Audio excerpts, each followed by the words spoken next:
শুরু প্রশ্ন। হ্যাঁ, ফার্স্ট প্রশ্ন হচ্ছে ভারতের স্বাধীনতা কবে হয় বল। ভালো বলবি। 1928 সালে। একটা হলো ভুল। হ্যাঁ। আচ্ছা, দ্বিতীয় প্রশ্ন হচ্ছে 23শে জানুয়ারি কার জন্মদিন? তুই মনে রাখবি, একটা হলো প্রশ্ন। হ্যাঁ, দুটো টাইম দেওয়া যাবে না, কারণ টাইম চলে যাচ্ছে না। 23শে জানুয়ারি হচ্ছে নেতাজি সুভাষচন্দ্র। একটা হলো, তুই মনে রাখবি একটা হলো, আর দুটো প্রশ্ন হলো। হ্যাঁ, আচ্ছা, রবীন্দ্রনাথ ঠাকুরের জন্ম হয় কোন তারিখে? বাংলা বললেই হবে, ইংরেজি বললেই হবে। জন্ম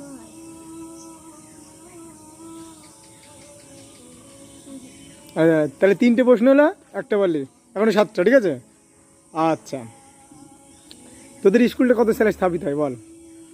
আমাদের স্কুল বল।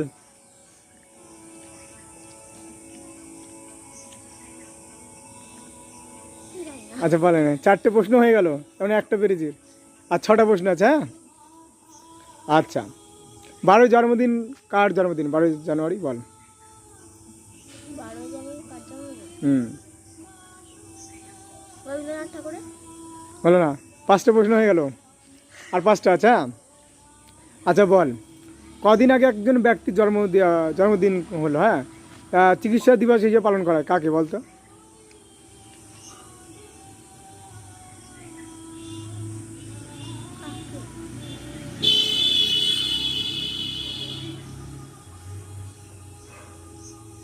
কার- 6টা হয়ে গেল, আর 4টে প্রশ্ন। হ্যাঁ, আচ্ছা ঠিক আছে, এটা তো একটা ট্যালেন্ট, ঠিক আছে, পড়াশোনা করছে, এগুলো জানতে হবে।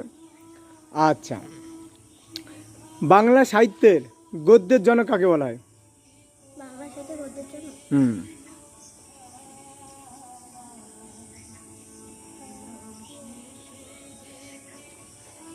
আরে 7টা হলো। হ্যাঁ? বাংলার বাঘ কাকে বলে? এইটা তো পারবি, সহজ প্রশ্ন। Royal Bengal tiger. হলো না, ভুল।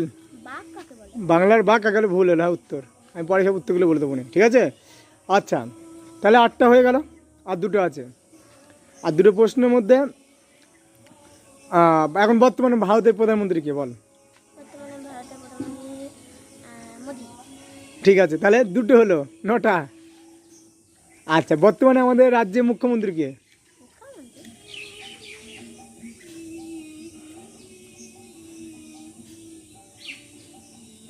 পারবি? কি যেন ছিল মনে পড়ছে না। আচ্ছা ঠিক আছে, তাকিয়ে বল। হ্যাঁ,